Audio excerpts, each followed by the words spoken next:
Hey, well, me and Brooke just got our list because we're fixing to make not one, but two pies today. Buttermilk pie and sweet potato pie. And she's gonna do that part, but I'm gonna make the homemade pie crust. So, fixing to load up, go to the store, and get our stuff.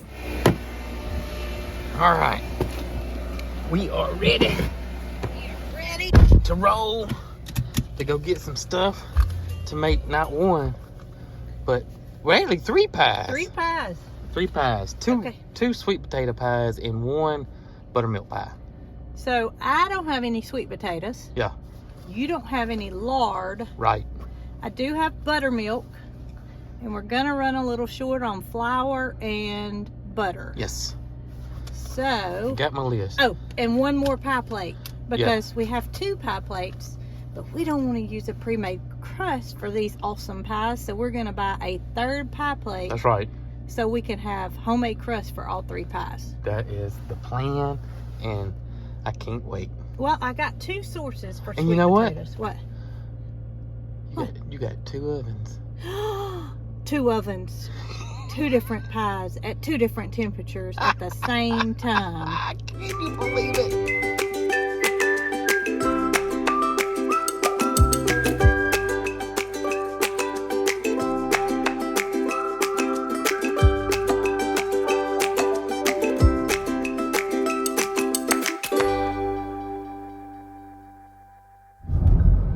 Alright, so we got all our groceries that we needed to make the pies with. Last stop is sweet potatoes. Sweet potatoes. All right.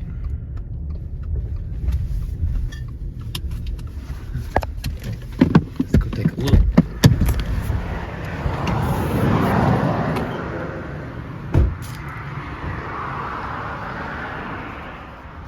Ooh, they look good. They look good.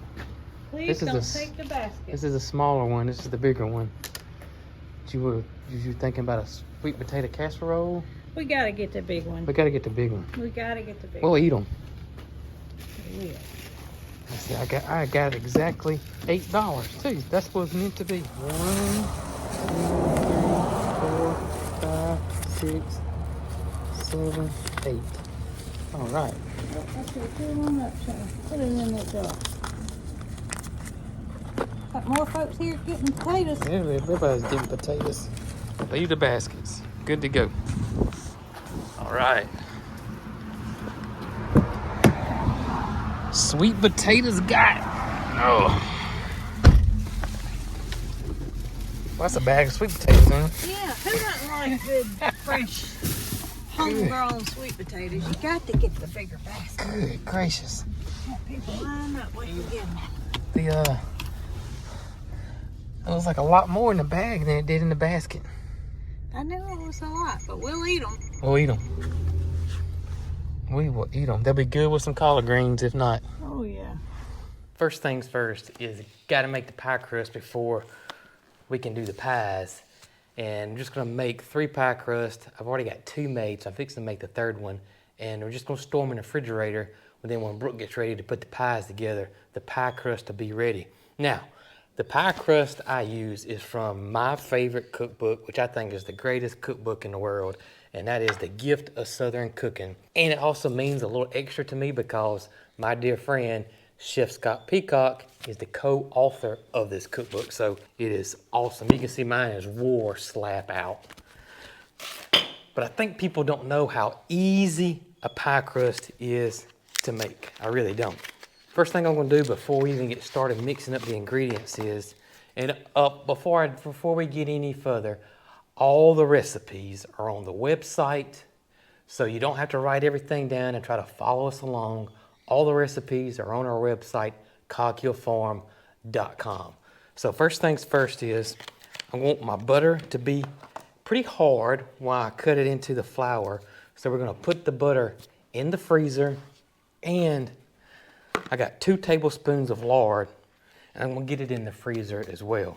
When you guys see how easy this pie crust is to make, I'm telling you, I just don't think you're gonna buy a store-bought pie crust again, because it is a gazillion times better in flavor. I mean, it's not even close. All right, in the freezer it goes.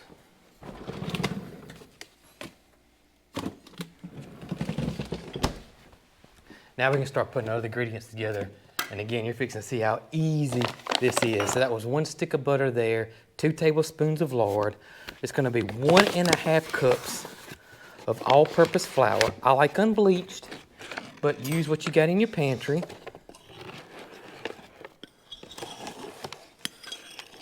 And I'm just gonna mix everything up on a cutting board. I got a 1/2 teaspoon of sugar.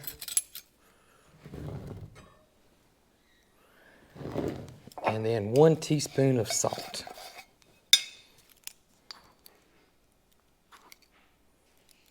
And then we're going to just mix all this up together right here on the cutting board. I want to show you guys something. This is pretty awesome. This is a pastry cutter, and this one is super special to me because this one was my great uncle's, and he made the best fried pies, especially apple ones, that you ever did taste. They were just phenomenal. And I helped him one time make some fried pies, and I saw this pastry cutter he used, and I just automatically fell in love with it. And I asked him about it, and he said as soon as he got out of war, right out of the service, this was the first things that he bought. Now, he was a cook. That's one of the things he did in his service, and he did serve in World War II. But this pastry cutter was one of the first things he's bought, and look, it's got his initials on it right there. He just carved his initials in it, and it's awesome. I love it. But I asked him, I said, man, I would love to have that pastry cutter at some point. And he did pass away recently, and I was able to get the pastry cutter. So it does mean a little something extra to me. And I'm glad that I'm using it for pies and pastry just like he did for so many years. All right, so we got that good and mixed up. Now let's go ahead and add our fats, which is the lard and the butter. Unsalted butter, because we added salt to the mixture. I'm gonna cut this butter up into chunks, and we're just gonna cut it all in. You wanna cut it in pretty good. Also wanna leave some big chunks. So if you have some big chunks of butter or lard, it's perfectly fine. Add our lard.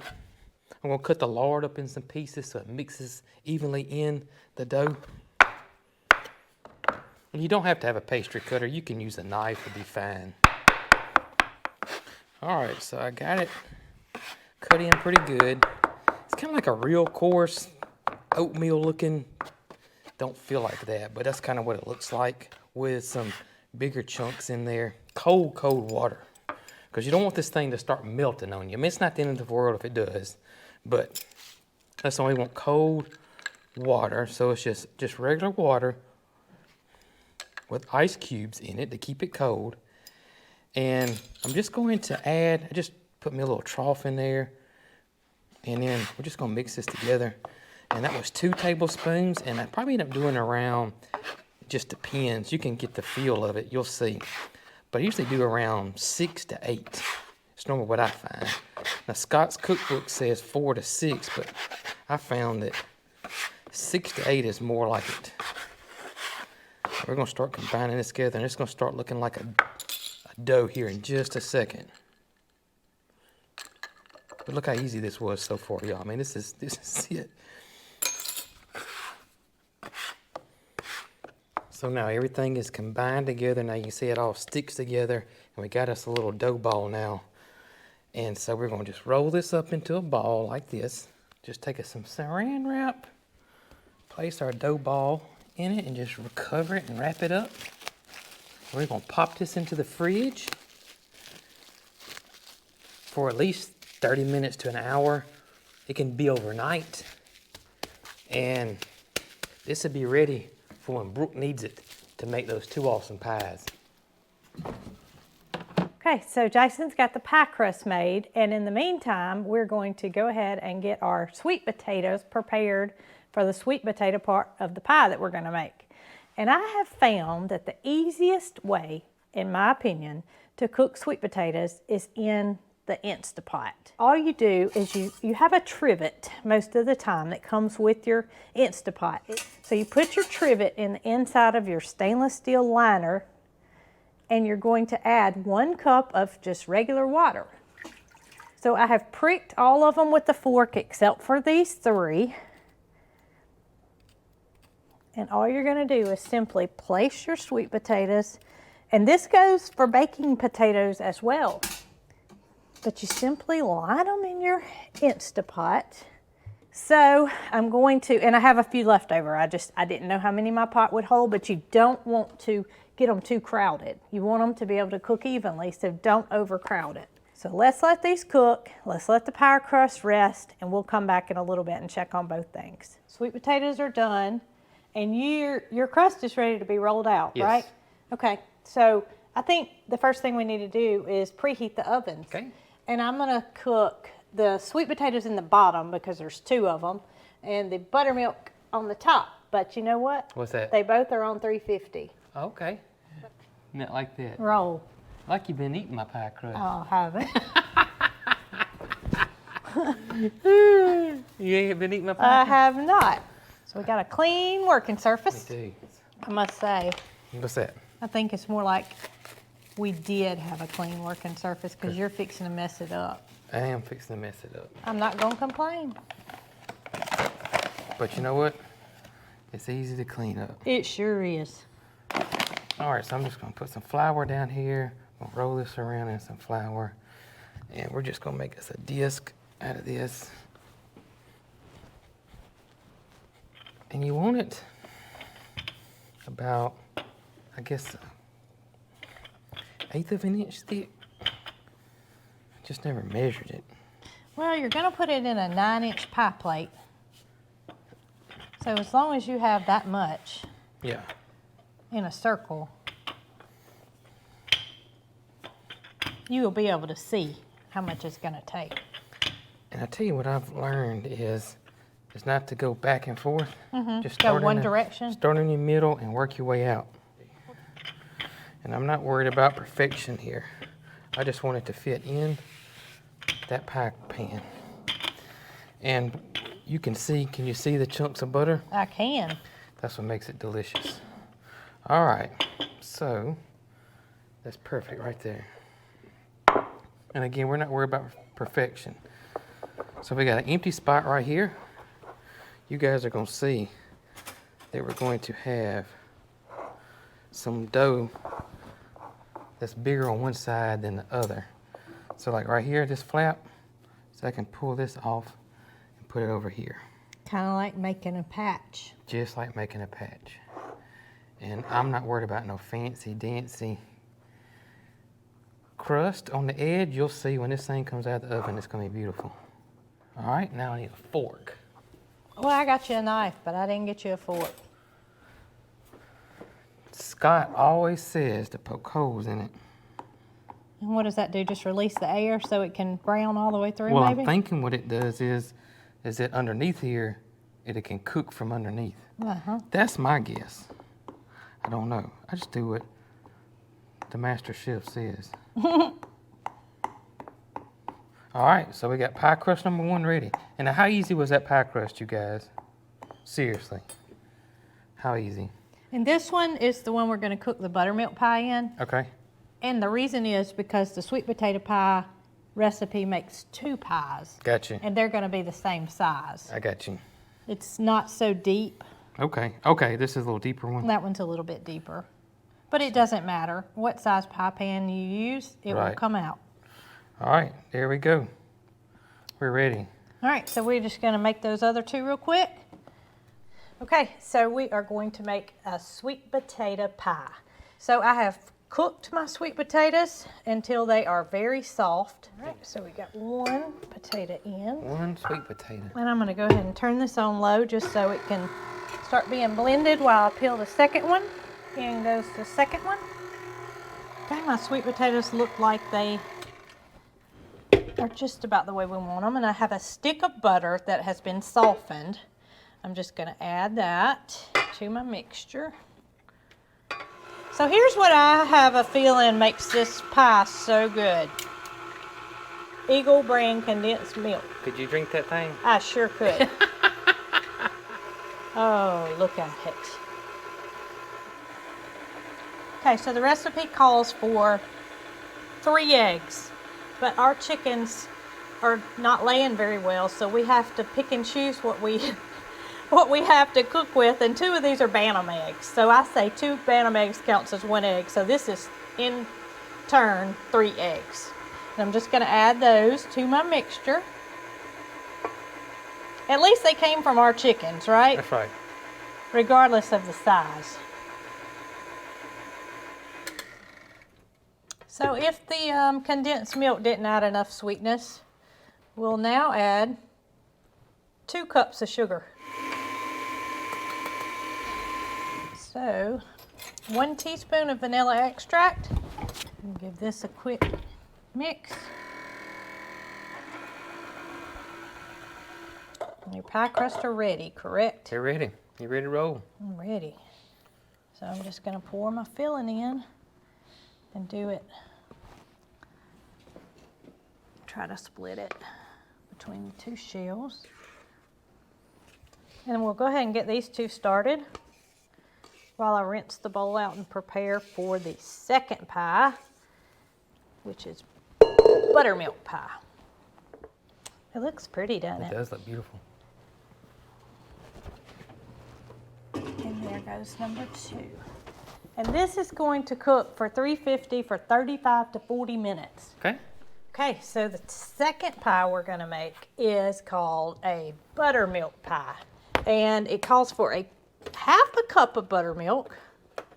And I couldn't hardly get the lid Got that off. child safety lid on. Yeah, there. buttermilk has to be childproof. You couldn't get it. My child's not gonna get in the buttermilk. All right, so we got our buttermilk in. To the buttermilk, I have a stick of butter that is softened.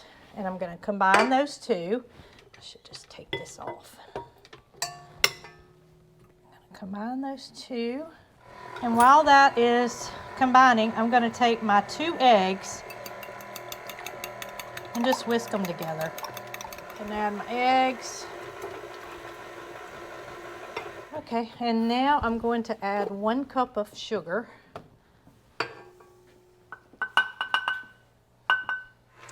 Okay, so we're just about finished mixing, and we're going to add 1 teaspoon of vanilla extract, 1 tablespoon of flour, add that in, and 1/4 teaspoon of salt. And just make sure all that's combined. So this is very liquidy, but that's what you want. We're going to cook this on 350 for about 40 minutes.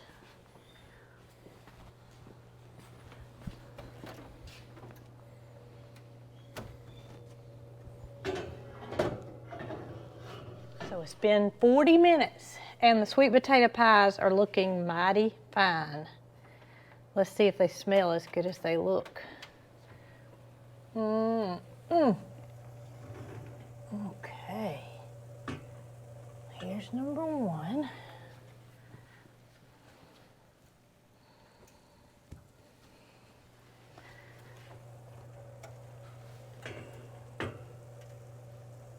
Here's number 2. Oh my gracious. Look how gorgeous they look. It makes the crust is what makes it look so pretty. Yeah, it's gorgeous. It smells so good. Now we have to be patient because we have to wait. Yeah, they gotta sit. They gotta cool off. We can't eat pie like this. If you cut into it now, you'd be upset. Yeah, you would. It still would taste good, but you wouldn't. Yeah. You wouldn't be happy with your outcome. You wouldn't be happy at all. So we're waiting on the buttermilk one. We'll get it out directly. All right. So it has been about 40 minutes. And look at the buttermilk pie. Wow. Goodness gracious, that looks beautiful. Doesn't it? And once again, we're going to let it sit, cool off for a little bit. Okay, so it is the next day. We had to fight hard to let our pies sit, but it was kind of late in the evening, and we decided to just let them sit in the fridge overnight, and that way they would be good and set for breakfast the next morning, which is now. Right now, yeah. So here we have our sweet potato, and we have our buttermilk pie. Which one would you like to try first? I really want to try the sweet potato. Okay.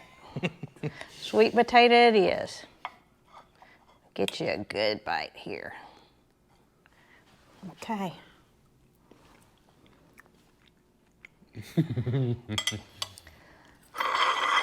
So that means I have to try the buttermilk first. It's so good.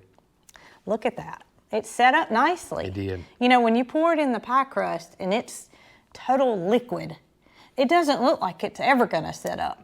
But it did. And I think we did a good thing by letting it sit in the refrigerator overnight. I think so Now, too.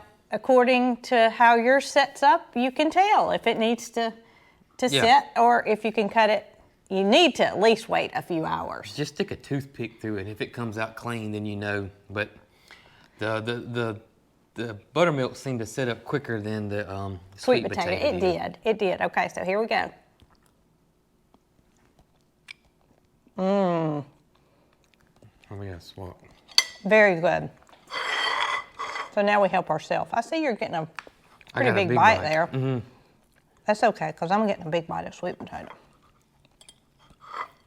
That's good. I don't know which one I like better. I don't either. The crust is fantastic on both. The crust is good. Okay, so if you could only make one for your Thanksgiving table, do you have a choice? I will say this. If you're a person that likes sweeter things, I would do the sweet potato. And if you're a person that kind of likes more savory and less sweet, the buttermilk. Or you could cut down the sugar in the sweet potato as well. You see, I'm getting another bite of the sweet potato. If you try either of these in your house, please let us know what you think. Yeah. And if you would make it again. And if you have a preference, if you make both of them, which one did you prefer? And I hope everybody enjoyed the pie making video with Brooke and Jason and Gidget. Y'all have a happy Thanksgiving.